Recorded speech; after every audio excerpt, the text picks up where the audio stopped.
Bueno. Sitting down. There's fuzz in my way.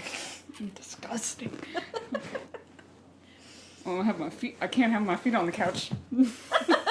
Yeah, we don't do that for free. I guess not for free. You're right. Absolutely. All right. Welcome. Oh wait, before we do this, you know that thing I made us do? Yeah. And how stupid it was? Yeah. We don't have to do that. Oh, I'm okay. sorry. I liked it though. It was kind of fun. Do you want to? Okay. The thing is, I don't know if you saw it when I sent you the video. I didn't know how to edit it.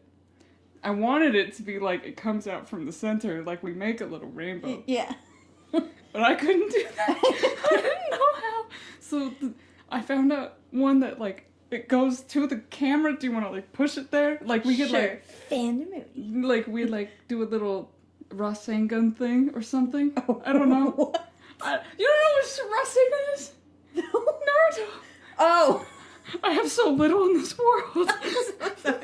we don't have to do anything for it. We can just be like, welcome to Fandomonium. That's and it fair. Just like.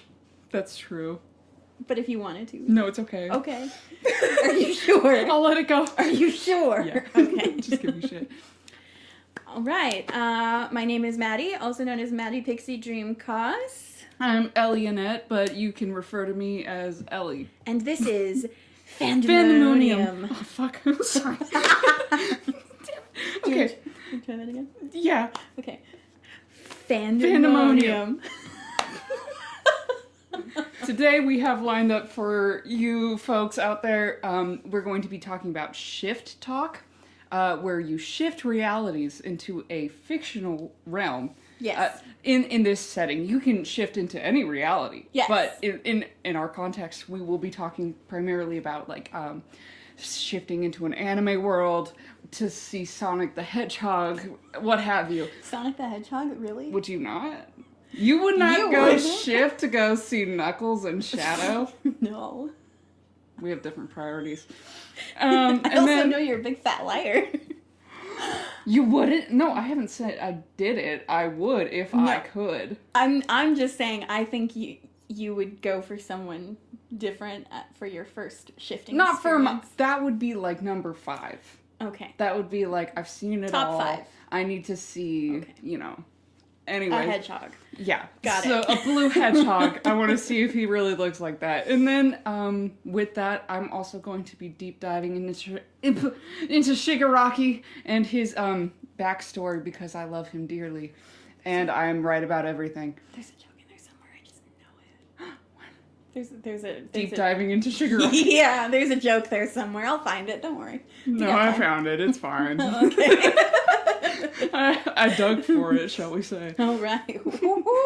All right. Let's go. So, I'm the one who's covering the reality shifting and ShiftTok today, and believe me, I went down a rabbit hole. And I'm so excited to fall into it. All right. Tell me everything. Okay, so first of all, when I initially started looking it up, most of the articles and videos and information that I got was from the earliest, like 2019 to 2021. So it seemed like a very recent thing. It's also been a very recent thing on TikTok where you'll see videos of people, primarily younger people, talking about their shifting experiences, whether they tell stories about the reality that they've shifted into or they give you advice on how to reality shift. But in my research, I found out that it actually kind of gained momentum in 2015 in the witchcraft and Wicca community. But they were primarily using it to try and shift into a reality where they were some form of animal, or shift into a reality where they could talk to their patron god or goddess pantheon situation. So it was mainly a spiritual thing. Yeah. That they were doing. It was kind of a form of like meditation and astral projection, but it has now taken on a life of its own, and we're going to talk about why. It sounds kind of like hypnosis. Have you ever been hypnotized? I have not, but that's actually a point I'm going to bring up. It is, when we get there, I have been hypnotized. Oh. And it's super interesting. Okay, so maybe I have shifted. maybe. Because I remember that moment. Oh, hold on, you have a fuzz. Oh, thank you. Close your eyes. That was a tender moment between us. It was very tender. My eyelid will never be the same. No. All right, so we're going to start off.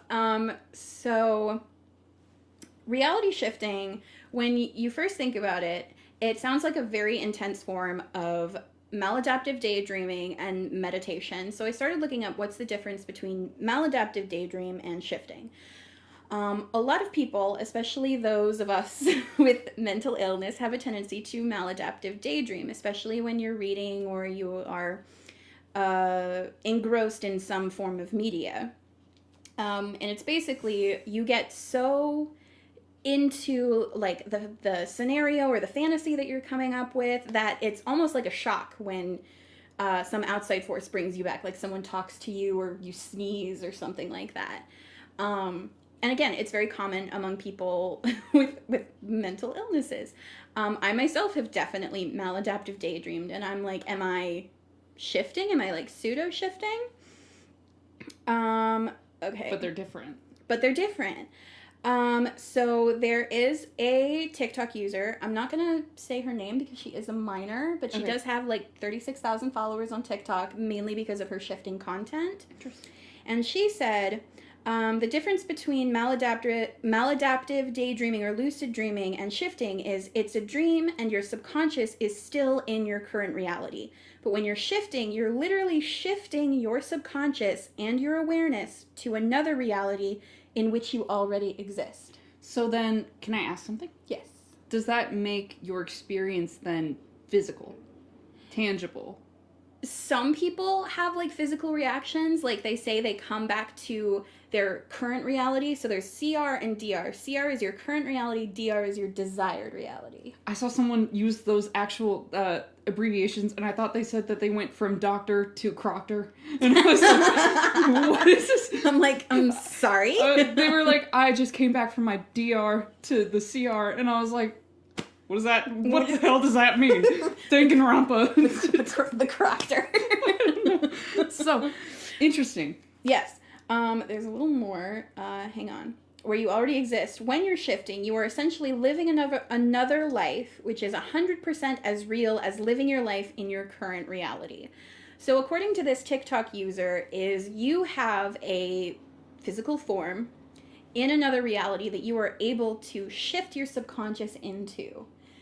And they don't elaborate on whether that physical form also has a consciousness or if you're just kind of like a living doll. I was gonna say, like, are they just dead when you're not there? Yeah, so some people say that they have like different physical forms in each reality that like already exist, and when they're not shifting, that version of themselves just kind of goes on like autopilot and just acts kind of like a zombie, but just kind of just goes through the motions. I'm not even kidding. Wait, that's so interesting. Like, what if we're on autopilot sometimes? Yeah. I'm having a meltdown. Sorry, I don't mean to interrupt. Okay. This is so earth-shattering. It is a lot. It's a lot to take in. And I'm just going to preface this by saying I'm not trying to frame anybody as crazy or damaged because they want to try shifting or they have shifted. This is just my research, and also I have worked as a youth counselor in my early 20s where I talked to some very troubled teenagers. So I'm just going to be, this is all kind of my opinion and the facts that I have gathered. So I just want to... Yeah, no, it sounds like a very innocent way to deal with your subconscious needs. Yes. That you're not able to deal with in real life. It can be, but it can also have like some very real drawbacks. Yeah, no, so things like that. By all means. Okay. So Laura Rosser Kreiselmeyer, she's a Nashville-based holistic psychotherapist, which basically means she does hypnotism and therapy. Yeah. Hypnosis therapy. Yeah, that's what I did. So someone talked to her about reality shifting, and she described it as a form of self-hypnosis, especially considering the methods that people use to shift realities. There are like actual named methods. There's the Alice in Wonderland method, the rope method, and the raven method. The rope method sounds terrifying. Please continue. So the rope method is basically you just imagine yourself like immersed in energy, and you imagine a rope coming out of yourself. like in a spiritual... It pulls you. It pulls your soul out of your body. Yeah. So that's one method. That's awful. Then what are the other two? that was one that stuck with me. And then there is the raven method, which is the most common technique that people start using, which is you lay on your front in a starfish position, you count to 100, and while staying perfectly still, and you visualize what you'll do on your first day in your new reality, and allegedly you wake up in your desired reality. How much time do we have? Do you want to talk about it and I'll try that on the floor? I don't think. Because one of the things with self-hypnosis and hypnosis itself is it's not necessarily giving over control to the person who is hypnotizing you. You have to believe in it. You have to be willing. So if you are at all skeptical about it, it's not going to work. I fully believe it. I just told you I got hypnotized. Exactly. I turned into an elf and I ran through a forest. That was supposed to be my past life. And by all means, I believe it. By all means. I believe it. Do you think you were Link in a past life?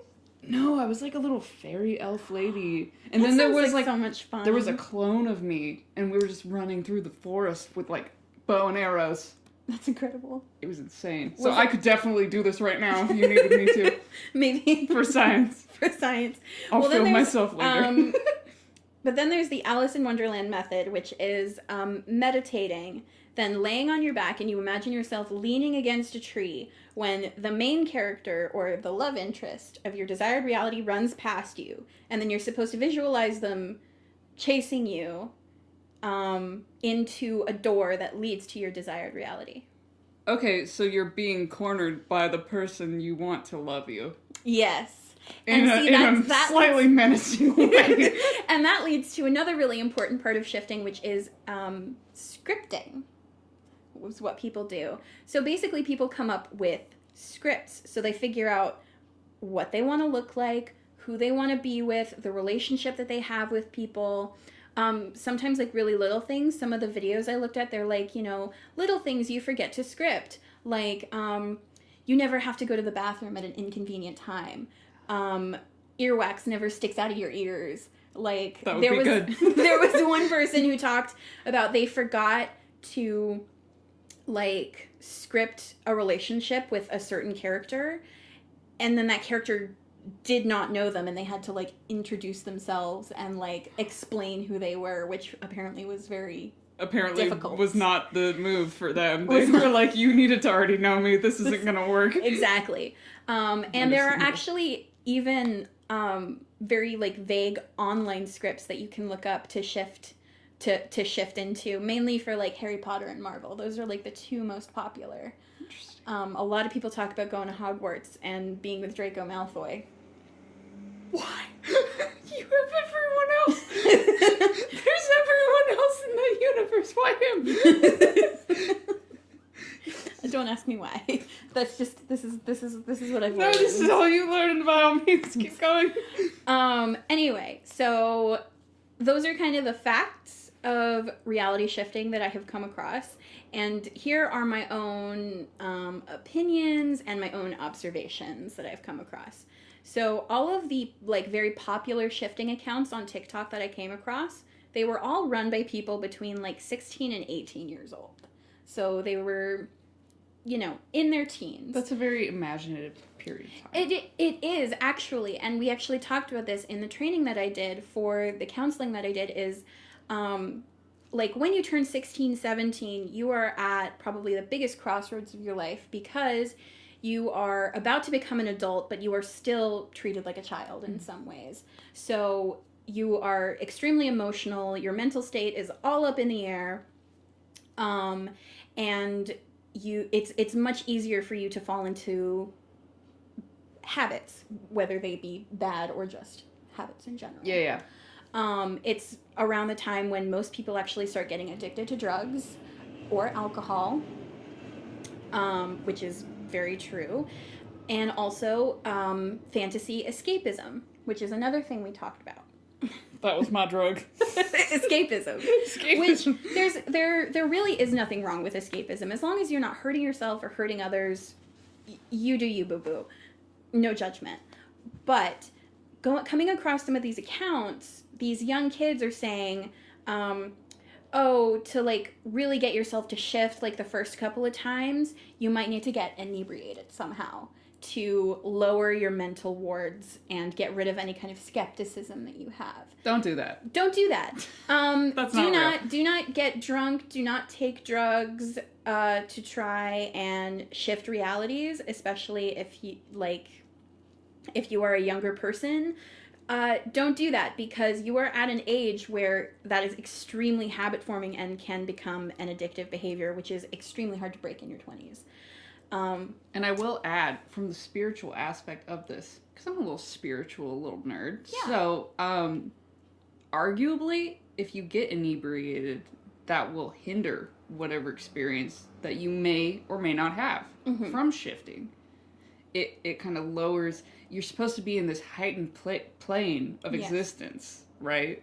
Sorry, don't mean to go insane on you right now. No, please, no. But like in a meditative perspective, going into another reality, you're trying to heighten yourself. So if you're getting inebriated, that is known to lower your frequency. Exactly. So you will be shifted into not only a dangerous scenario, but your own physical body, which you still must come back to if you leave. That you will be sad because you are a child. Don't do that. Yeah, don't do that. We're all about good habits and taking care of yourself. And like I said, no one is crazy for wanting to try this.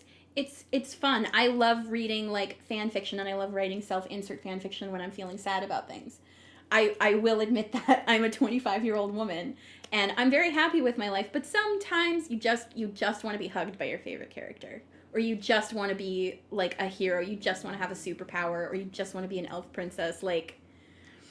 And if anyone tries to shame you for that, when you're 14 years old, exactly, don't let them. I had adult women tell me that I was stupid for like having self-insert OCs at the age of 14. Do you shift in your realities? So another thing that apparently is very popular is using subliminals to get you to shift, which is basically audios. Hang on, I have a definition here. Videos or audios of a collection of affirmations either sped up or lowered past an audible level and layered over some other noise, usually music or ambience like rain. So when you're about to shift, you begin to feel symptoms like your body tingling, and many shifters, as they like to refer to themselves, use safe words or phrases to come back to their current reality. And that's from, oh gosh, what article is that from? I believe it's from a Washington Post article written by Elena Cavender. We will be linking the articles that I used in the description box, so you guys can also read through them. And I have a theory about why it has become so popular in like the last 2 years, like 2019, 2020. Because we, as a society, globally, are experiencing trauma. Yeah. Lockdown, the pandemic, all of this is extremely traumatic. It's not traumatic in like the traditional sense that some people think, but it is extreme. It does have an impact on people's psyche, for sure. Especially young people who have had a very important time in their lives interrupted and stripped away from them. Yeah, and really thrown for a loop. So obviously they're in this kind of crisis mode. They're going to latch on to things that are comfortable, which is fictional worlds, fictional characters, and they're going to want to immerse themselves in that as much as possible, which, again, not a problem, but sometimes it does become a problem when you consider taking drugs to be able to shift easier or to stay in your desired reality longer, because some people say that they get pulled back before they're ready to go. It can also form some unhealthy attachment issues, like you're so unhappy with your current reality and you want to be in your desired reality so badly, it can lead to some very low depressive episodes. Psychosis in a young person. Someone was talking about in one of their videos, they framed it as a joke. And this person was, I believe, 16. Mm-hmm. They framed it as a joke, but they were making the joke that they were hallucinating. Like, in their waking hours, they were hallucinating, like, seeing favorite characters or seeing, like, different settings. And that's probably a whole nother situation that they need to deal with their therapist. But immersing yourself so much in this and relying on it so much can become extremely unhealthy. It does become a crutch. It is like, hold on, train. It is like drugs or alcohol in that sense. Mm-hmm. You know, it debilitates you from forwarding yourself in your own life. Mm-hmm. So while it is super cool to shift into realities and stuff, you have to remember that there is a physical world in which you still inhabit, and that's your primary area. So as someone who was a 16-year-old, 17-year-old who did not want to exist in this reality, I totally understand the mentality of wanting to and finding this new way that is like being backed up through spiritual sciences and stuff with the subliminals and stuff like that. Like, there are some that help you with weight loss and things, and it's like, I'm gonna be honest with you, all of these things are just kind of impeding on your own progress. You can listen to subliminals to get into another world, or you can, like, just have fun in it and then still be grounded in reality. Exactly. And I have heard, speaking of the subliminals, no! I was just gonna say, do you need to go check on it? Yeah. Okay. Anyway. You look very vintage. I really like it. Thank you. I feel like a coconut. This is a Q-tip, if you will. No. Your friends are the worst. We're back. Hello. The camera died once again, as it does. So we took a tea break. A tea break, you know. As one does. Yeah. Okay. So we were talking about shifting, and while you get your notes out, I'm going to talk about how I have the theory that if you can pick how you look, and you can shift into another reality, then when you are on your little mode, your, like, auto mode, someone else is shifting into your body from another reality, and they picked to look like you. So if you feel bad about yourself, just go on autopilot and pretend someone else is in your body. Because they wanted to look exactly like you. Because they wanted to be you. They scripted everything that you look like, and they wanted it that way. And they wanted what you do and all those things. And hopefully you learn to love it. I'm going to try that.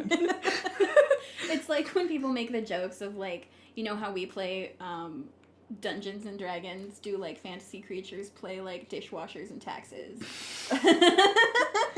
It just brings you some peace with your really current does. reality. Okay. Your CR. So there was a really... So going back to what I talked about is, you know, this is a very traumatic time in a lot of young people's lives because of the pandemic. There's a really great quote by Laura Rosser Kreiselmeyer. I hope I'm saying that right. The holistic psychotherapist I had quoted earlier. She says, "There's such an existential crisis that younger generations are dealing with, not knowing if our planet is going to be around to sustain human life in future generations. Then the COVID pandemic has interrupted childhood, youth, and young adult rites of passage as well as normal life. So it isn't surprising that people are trying to figure out how to cope or how to maybe induce for themselves a, quote, reality that is more pleasant than the current one." Good for them. Good for them. Good for them. I'm going to kind of shift. Wow. I'm gonna start talk about kind of the more toxic instances of ShiftTok that I have come across. One of the ones that comes to mind is as I said before, the ages of these people tend to be between 16 and 19. And there are minors who were talking about shifting into bodies and performing various acts with fictional characters. Which, I get it. You're horny. You're a teenager. It squicked me out a little bit when I was hearing about that. Yeah. And I was like, that's a little... I feel a bit squicked knowing about it. Yeah. Yeah. Because I'm like, ooh, okay. Then there's the other aspect where people get very possessive of the love interests That in shit their is desired realities. insane. That shit is insane. The one that I came across was like, this girl was literally on her floor crying because she had seen a video of someone had drawn their OC kissing Kirishima. Like, they were just like, hey, this is my OC, and I ship my OC with Kirishima, I'm going to draw them kissing. And this girl was having a full mental breakdown about it, because she's like, Kirishima in my desired reality when I shift is my boyfriend, and this is really upsetting to see, like, so many pictures of him cheating on me. Yeah, I'm gonna need you guys, those of you who do that, to chill. That's not healthy. That is a very unhealthy attachment to a fictional character. Fiction. Yeah. In a fictional reality. And ShiftTok does kind of tie into the theory of, like, the multiverse theory, but that is mostly pseudoscience at this point. Yeah, no, there's nothing proven about that. Even the spiritual aspect. And if you feel like having a mental breakdown when you see, like, your favorite fictional character, like, kissing someone else, or, like, fan art of your fictional character that upsets you to the point where you start having a breakdown, you need to talk to someone. You have very unhealthy attachment issues. I'm going to recommend going outside. Fresh air will do wonders for you. With all the kindness in my heart, I say that. Because as... you know, a lot of these people invest so much time and energy into creating the perfect desired reality. Imagine what you can do investing that time and energy in the current reality. Real life. And it may not be perfect, and it may not go right all of the time. I can tell you it won't. But you owe it to yourself to give yourself a good life here as well as wherever you shift to. Yeah. There are so many aspects. I think that is something that you learn around that age as well, is that as much as you want the fantasy life that you will be scripting and manifesting and shifting into, it does require physical effort if you want to get there. And you're not going to have your fictional characters that you were deeply in love with. As much as I want Gara to be real, homeboy is not coming for me. Next boyfriend I get, though, I'm shaving his eyebrows off immediately. I'm gonna make it happen. I mean, I manifested a husband who looks like Aragorn from Lord of the Rings, so... See, you can do it in real life. You just have to, you have to make it happen in real life. Yeah, in a safe way. Don't hold them at knife point and be like, we're dating now. No, and it's gonna be hard, but again, you owe it to yourselves to try and give yourself a good life, and that means taking care of yourself and your mental health. So be careful with how much you invest into this. It's like investing too much into anything. If you're putting your entire personality, your entire livelihood on one thing being successful, it crumbles eventually. And if that thing is going to be shifting realities, that's super gonna crumble, and you're going to wake up at the age of 24 in a Deku cosplay and realize life could have gone some different way. Okay, I feel like we're projecting now. No, we're projecting. It's okay. But that's real life aspects. Because I'm very much someone who I didn't shift or anything, but it was like putting a lot of mental effort into fantasy worlds. And thinking about the life that you want. That you want is very, very different from creating the one that you can attain. And by can attain, I don't mean like you have to lower your standards at all. But no, you don't have to settle, but it's just a matter of shifting your priorities. Wow. I didn't even mean to do that. You're trying to shift your whole mental state. Just shift your priorities, bro. Like, come on. You're shifting the wrong shit. I feel like I'm an inspirational speaker. Now shift your subconscious into being the girl boss that I know you are. You better fart, girl boss. Have you seen that shirt? No. I'm gonna send it to you. It's like this Monet painting, and it says, "You better fart, girl boss," or something like that. It's so funny. Anyways, incredible. You better fart. No, I want a T-shirt that says, "Well, fellas, I can't mansplain, man, whore, manipulate my way out of this one." With like a picture of Gojo on it. Yes, exactly. Yeah. That's literally him. He is mansplain, man, whore, manipulate. As he should.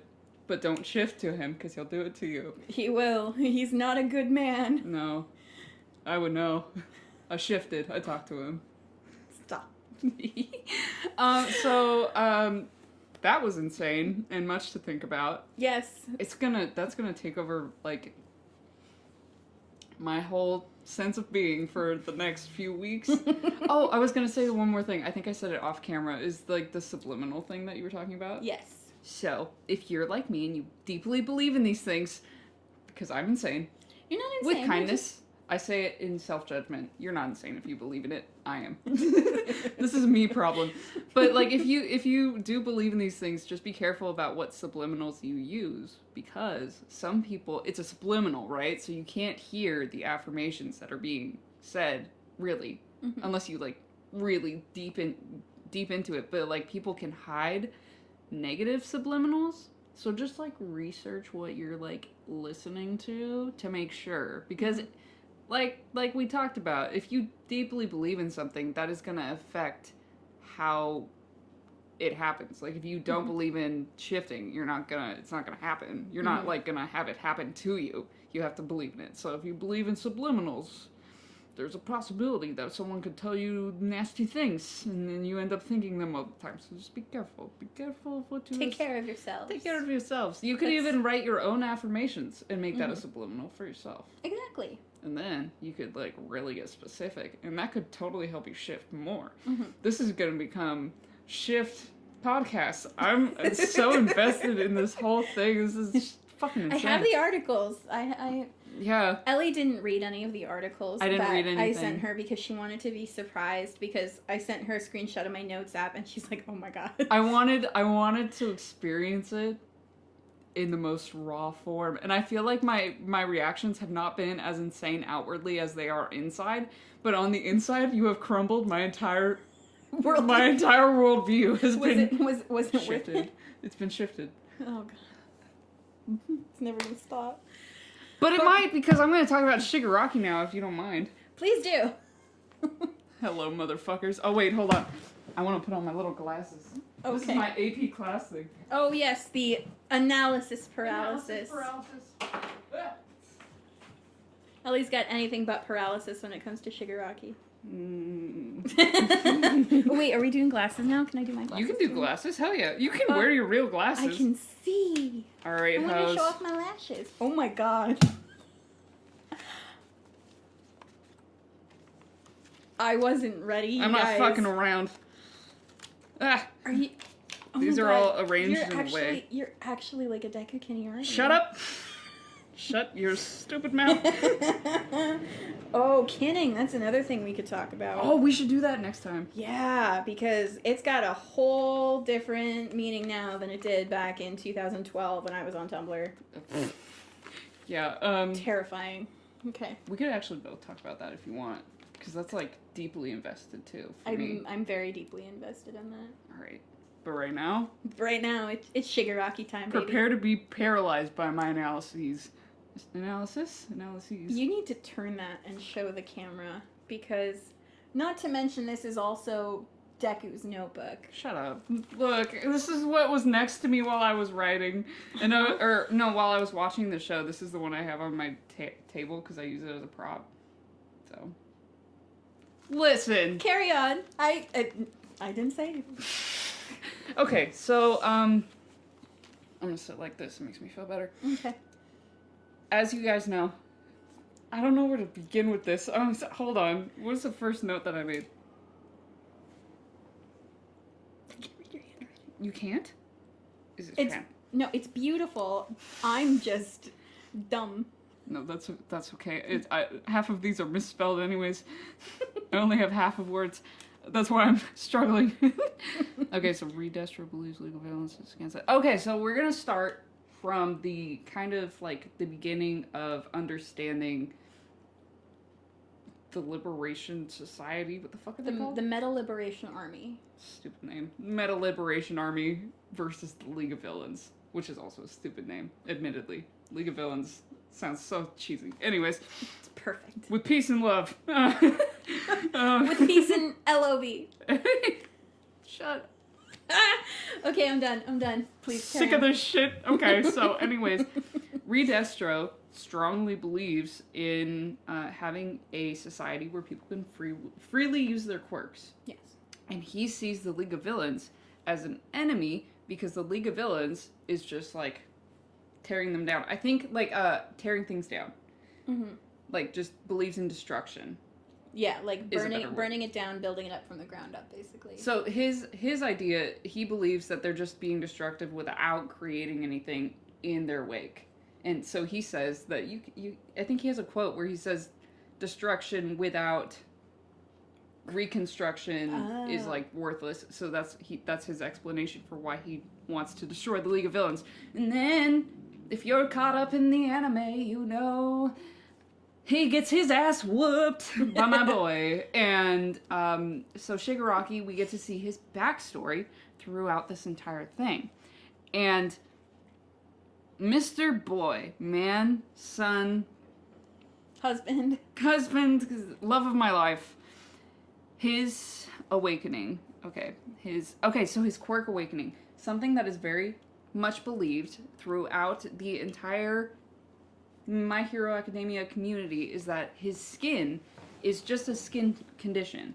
And to me, as someone who has been very into fiction analysis, fictional representation, metaphors. Yes.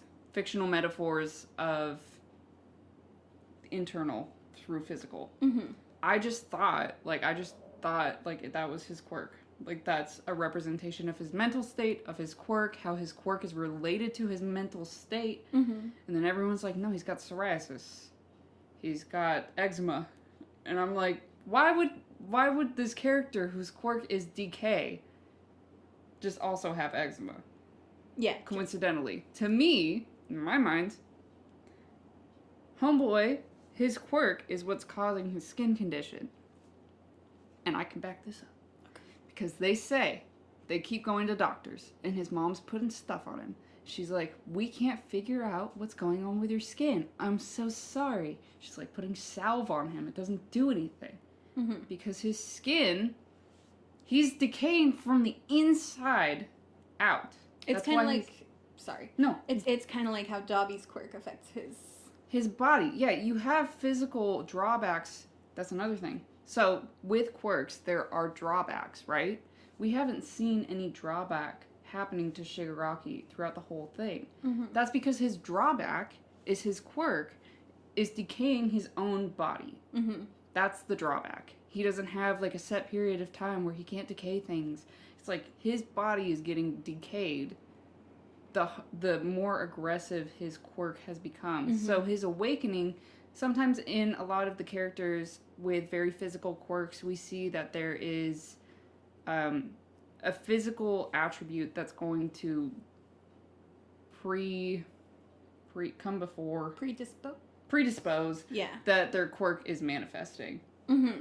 And so Shigaraki, I think that his skin thing is just like a predisposition that his quirk was manifesting. But in that time, I'm not having a very linear thought here, but listen to me. Hold on. No, this is like, this is making perfect sense to me. Like, so in the time before he has his quirk, we see that his relationship with his family is very dismal, and not in a way that is like very outwardly bad. It's just it's almost if you were to see him from an outside perspective, you would see he has a really nice house. He says too, like, his dad has a lot of money. Mm-hmm. You know, his grandparents live with him. They're very nice. His mom is very sweet. He loves his sister, you know, like, and he's just having a really difficult time with his skin and his relationship with his father. So a lot of people would have looked at Shigaraki, especially people his age, like kids, would have looked at him and been like, your life is fine. You're just like a spoiled little brat who can't deal with the reality of life. And I think that his story really highlights kids who are in similar situations can still have really difficult childhoods. Mm-hmm. Obviously, it's taken a turn for the worst, which we will get to in a second.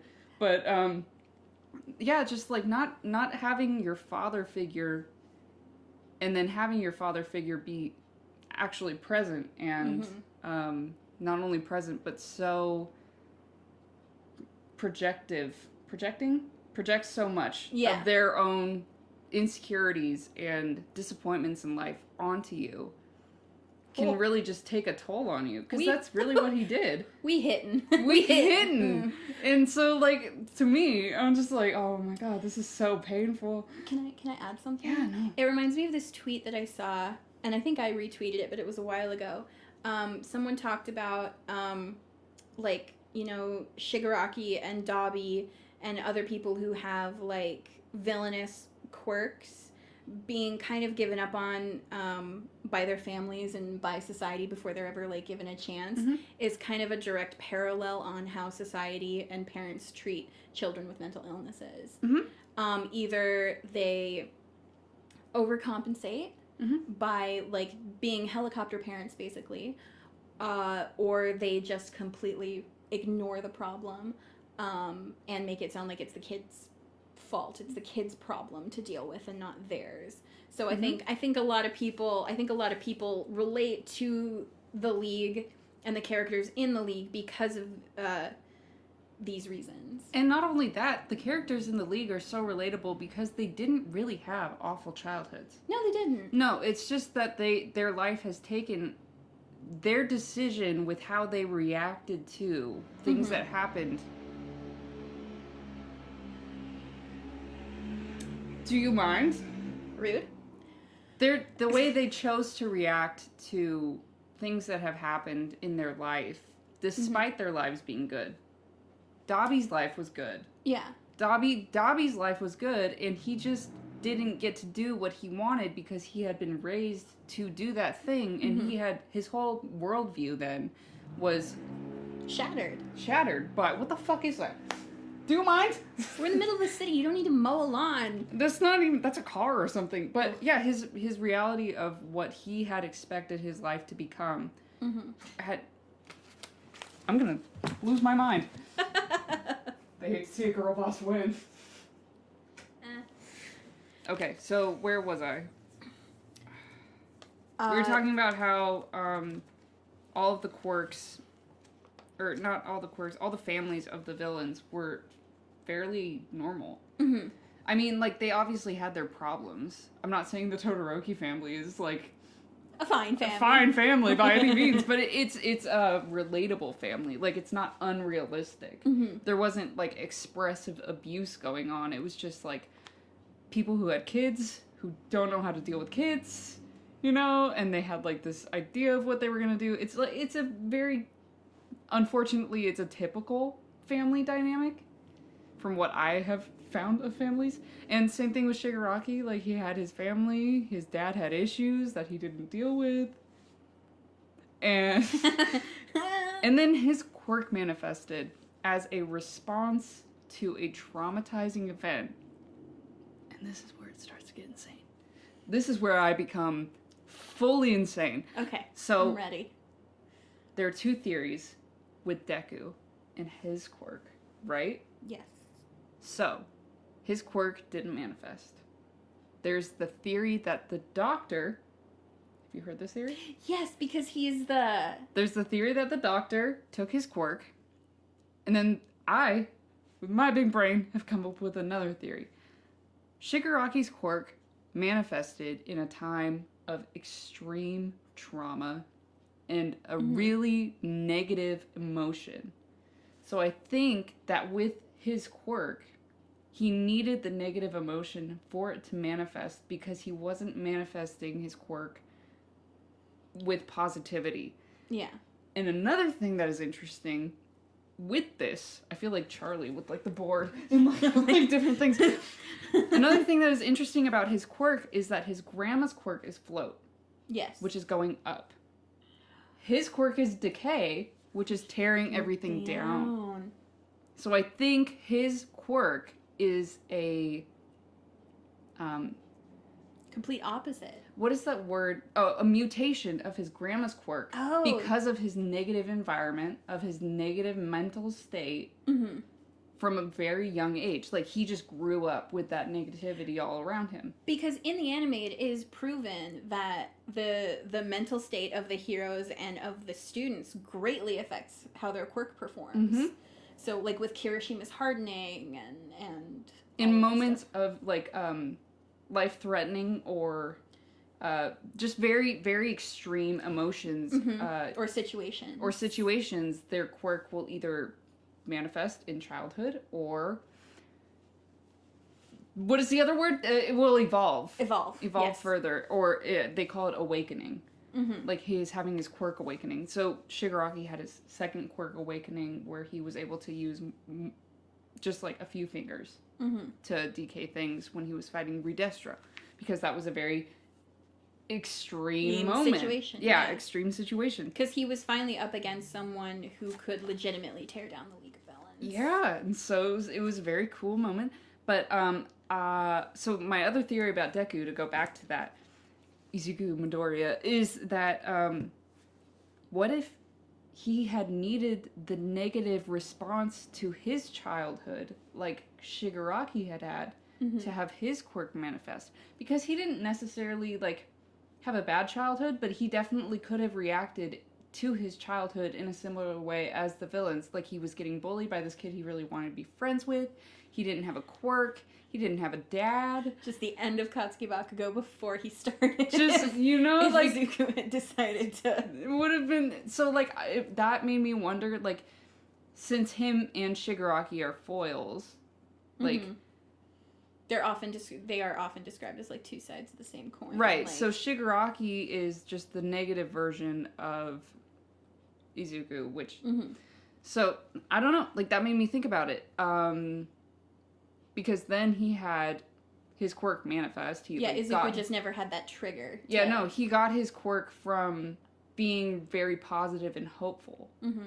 And he, like, shared that he was so hopeful, so he got the quirk from All Might, and so it was, like, a very, you know, it's balanced. It's two sides of the same coin, like you said. So, it's just, that was something that I thought about, and I was like, okay. And so, like, I will live in my mind next to the idea that he doesn't have psoriasis. His skin just does that because of his quirk. I could be wrong. I don't care. Like, if it's wrong, I've been wrong before. Like, the thing with Bakugo. I was wrong about that. I thought it was Toga. No. But, I thought if I believed hard enough. I think if I believe hard enough in this one, it'll be true. It'll happen. But, yeah, so I wanted to talk about that. Another thing he said was... To kind of prove that his skin thing is related to his quirk, is that he said, I didn't itch anymore after releasing his hatred for his family. He, like, did all this, his quirk manifested, he killed his whole family, and then he purposefully killed his father. He said he wanted to. He was filled with hate in that moment. And then he said afterwards, it didn't itch anymore. So... Let the hate flow. Yeah, so there are two different, like, ways that can be interpreted. In a real sense, people with skin conditions can have it heightened in stress. That's very real. So, like, it could, of course, just be a physical thing where he just didn't have that mental attachment to needing to itch from mental it's almost like it's almost like a stim, a negative stim related to negative emotions, and it can make you feel like your skin has a problem too. So it could even be that he didn't have psoriasis. It wasn't related to his quirk. It was just something he did out of, like, obsessively out of stress. But I like to believe that it's just directly related to his quirk. His quirk manifested in a time of extreme hate and sadness. And once he released that hate and sadness, it wasn't there anymore. And the itch went away. And then he came back to reality, and he had to go, like, through the world, and he's, like, walking around, like, covered in blood, this little kid, like, just, like, hollow looking thing. You know? Did you see that part of the episode where he, like, walks around and, like, the old lady is like, I can help you, and she sees his face, she's like, someone will help you. And she walks away. And I was like, okay. And so he, like, talks about how he thinks, oh, well, I deserve not getting help from heroes because I killed my whole family. Mm-hmm. So he thought it was like some kind of divine retribution for what he did. And so that shows you that he does have, like, stability. He has a moral compass. He has a moral compass, and he does know that what he did was wrong. He does have regret for it. And I think that the continuation of his itching once All for One. Yes. Yeah. I get them mixed up all the time. Me too. Once All for One finds him, I think, like, he just has to, like, he's just constantly replaying it, and, like, we see him writhing on the ground, itching himself, and it's just, like, this kid who just killed his family, and he just, like, got a quirk, and he doesn't know what the fuck's going on, and then this man takes him in, he was like, here's your dead family's hands, always wear them, so you always feel that hatred, and he, like, kind of encourages the hatred in Shigaraki, which I think he says at one point, too, or at least, like, he passes the idea, like, if that hadn't happened, what would I have turned out to be? Because he probably would have found someone else. It's just, it's so interesting to me. It's like, it's all about timing and who you're surrounded by. It kind of brings in the whole, like, nature versus nurture discussion. Like, for example, if he had gone through that traumatic event with his family exactly the same, but instead he was taken in by, like, Gran Torino, or his grandpa, by the way. His grandpa, by the way. Do you ever think about that? I am now. Or is just taken in by someone who would have been a more positive influence on him. Is he inherently bad because his quirk manifested because of the hatred and anger? Or was it because of All for One's influence? Right, and so, like, obviously it manifested of his own situation, and then having it be nurtured further, like you were saying, with All for One is definitely a thing. And so, like, to go back before he kills his family, sorry, I know I'm jumping around a lot, it's because, like, my brain is wired in different ways. So, with Izuku, nurtured, he's very well nurtured by his mom. She's very supportive of him, regardless of him not having a quirk. She never says, you can't be a hero. She's like, you can always do anything that you want to do. If you think you can be a hero, then by all means. She even, like, got his little suit made for him. She's very, very comforting and sweet and motherly. Whereas Shigaraki's family, his dad was a bitch. And then the rest of the family, he reflects on this, the rest of the family just kind of goes with it. They feel bad for Shigaraki, clearly. But it's just easier to go along with. But it's easier to go along with because he housed all of them. He, like, let the parents come and live with him. So they were like, we can't talk badly about him. Like, we're grateful to be here. The wife didn't want problems, and, like, she wanted to leave at the night that Shigaraki's quirk manifested, because the dad hit Shigaraki. And I guess I should call him Tenko, because the whole family is Shigaraki. Yeah. I mean, I think people... Or Shimura. Oh, they're Shimura. Fuck. You know what I'm saying. I just feel like I should just be, like, you know, more personal about him anyways. So his dad hits him. Mom wants to leave that night. The dad feels a lot of regret, and we watch him have this moment where he realizes that he's just taking out his inner wounded child on his whole family. Because he's, like, reflecting on the picture. That's why he hit his fucking kid, because he's like, you saw the picture of my mom who left me behind. And it's like, oh, well, you're awful. You're awful. You're an awful man. You should have gone... Deal with your shit like an adult. Deal with your shit like an adult. The same can be said for Endeavor. Like, deal with your shit like an adult. Stop taking it out on your kids. Take responsibility for your own failures instead of projecting them onto your own children. And it's not even... Tenko's dad didn't even have failures. His mom just left him, and he didn't get it. He didn't understand what the fuck he got abandoned for, and he never at any point in his adult life tried to understand. He just constantly felt hurt by that, and he, like, wouldn't let it go. He wouldn't, like, make peace with it. And so then we got Shigaraki with his quirk, which I believe is... No! The world will not silence me. It doesn't feel like it's been 20 minutes, so it's, like, really weird. It's because the battery keeps dying. But I think I said what I wanted to say. They can hear me on there. I didn't pause that yet. I'm right! I will not be silent! Horikoshi, I'm literally Horikoshi. You are Horikoshi. This is just for funsies in between. The truth is out. Okay, since you're Horikoshi, can we give Uraraka some more, like, panels? Oh some my more god. lines? Let's fucking go in on that, shall Please.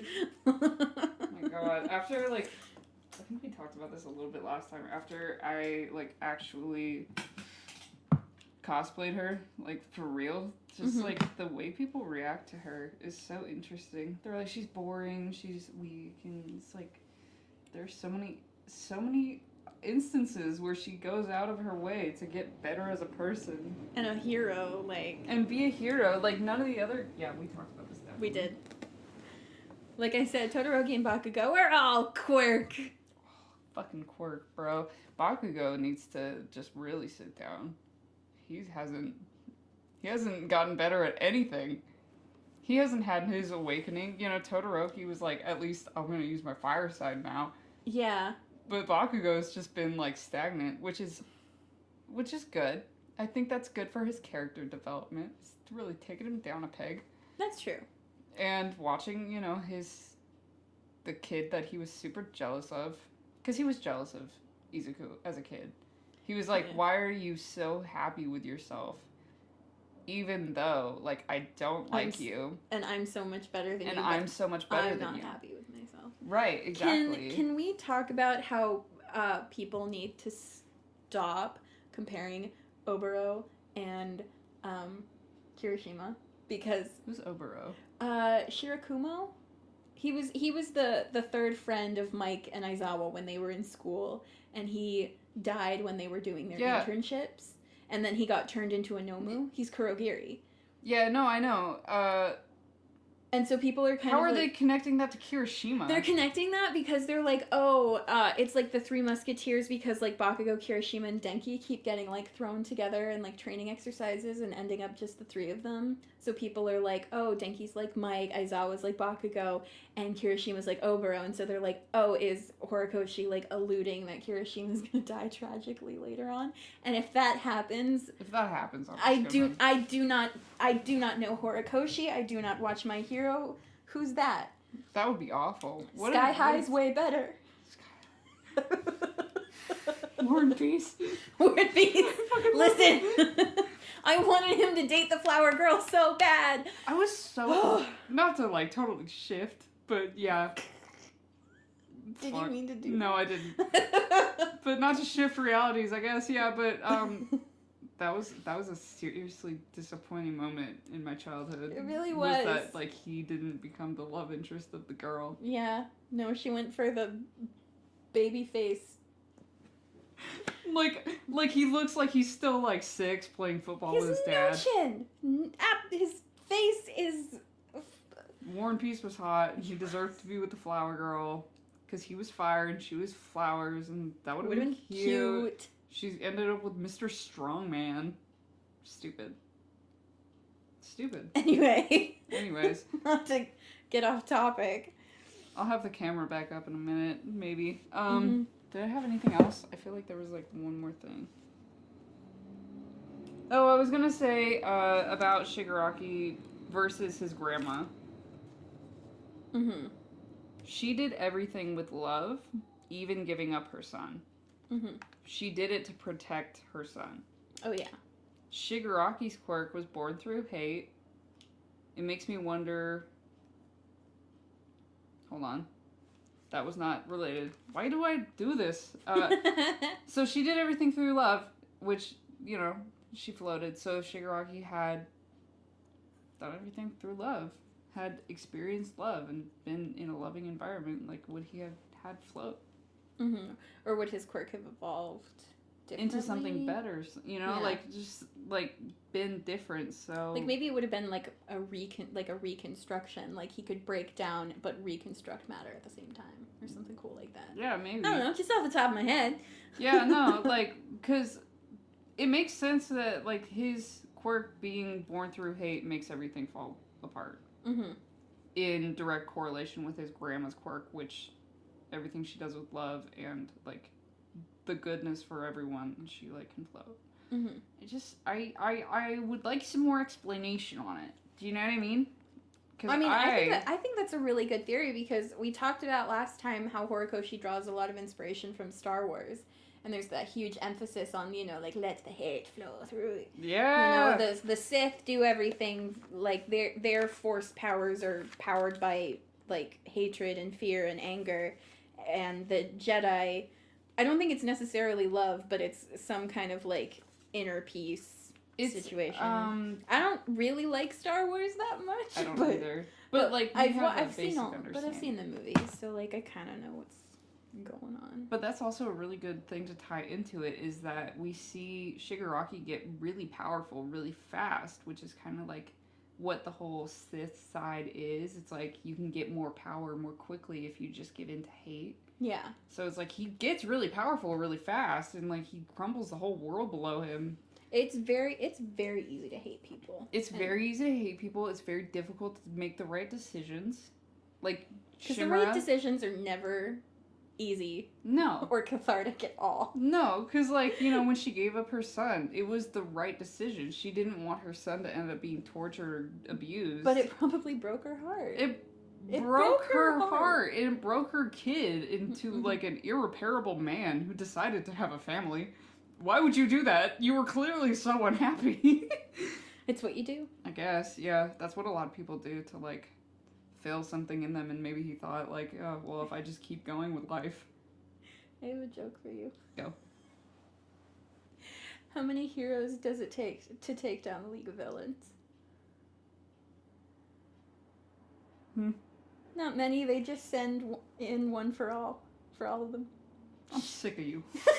That was such a bad execution. I'm ashamed of myself. You were like, oh, this is gonna be so funny. This is gonna be so great. It's alright. No, I'm sick of you. I'm sick of it. Sick of this shit. You know, that's totally fair. How many people does it take to destroy the League of Villains? All of the students from UA. Apparently. All of the underage people they can find. Children soldiers. Child soldiers. You know, the huge. Are we ever gonna unpack that? Did we talk about that last time? We did talk about that last time, and how it's just, there's nothing more to unpack, it's just, it's fucked up. They just put kids on the front line of a war. It's called the war arc. And they're like, Denki, you go in the front. You have a really good quirk. And Homeboy's just like, I'm just trying to pass like, algebra right now. Like, what the fuck do you mean, put my life on the line? And they're like having this tender moment, and Jira's supposed to be like, get him, Charge Bull. And it's like he could be trampling to his death, you know. You know. But it's supposed to be uplifting. And then everyone watches their teacher die. Have you seen that?